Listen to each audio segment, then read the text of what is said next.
Okay.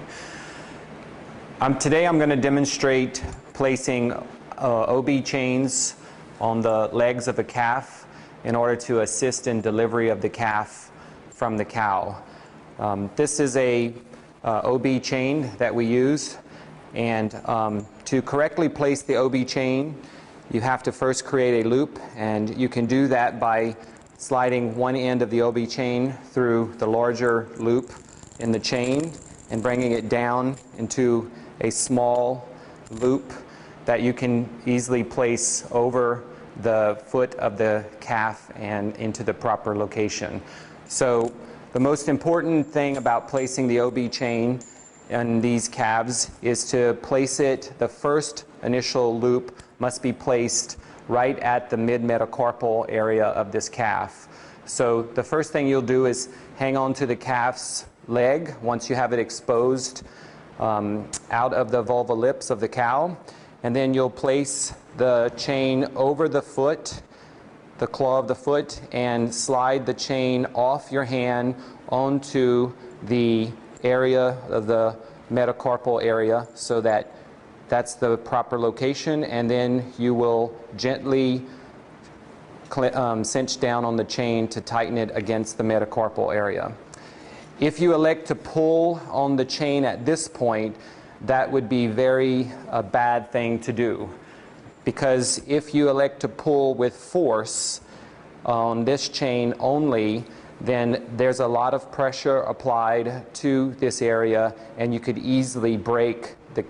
the metacarpal bone of this calf. So in order to avoid that, there's a second loop that must be applied, and this loop will actually be applied distal to the fetlock, between the pastern and the fetlock. And in order to place that loop on that area, you basically will take your hand and lay it flat across the chain that's extended out of the cow, and then you'll just make a simple fold like this of the loop of the chain to create another circle or loop, and then you will actually apply that loop onto the calf's leg beyond the foot, and then you will pull down and cinch down on that loop to create a nice snug fit against that area just distal to the fetlock of the calf.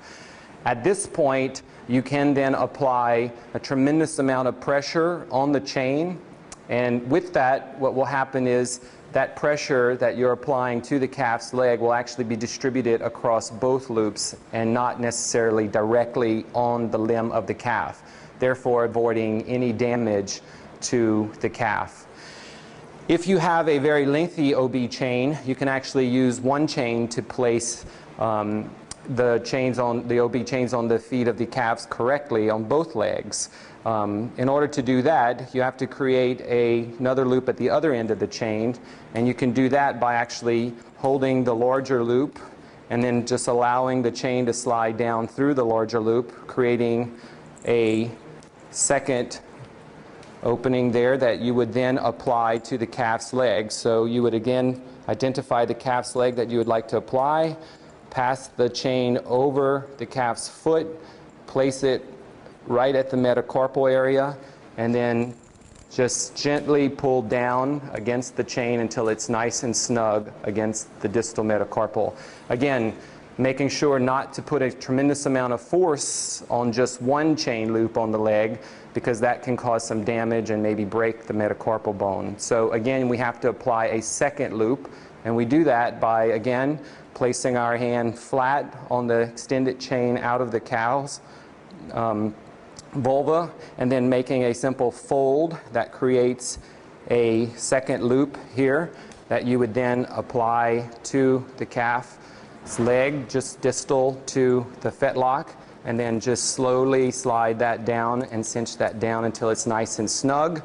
And with one long chain, you can actually apply the OB chains to both limbs correctly in a way that will avoid injury to the calf and allow for the person delivering the calf to apply a tremendous amount of force to remove the calf during parturition.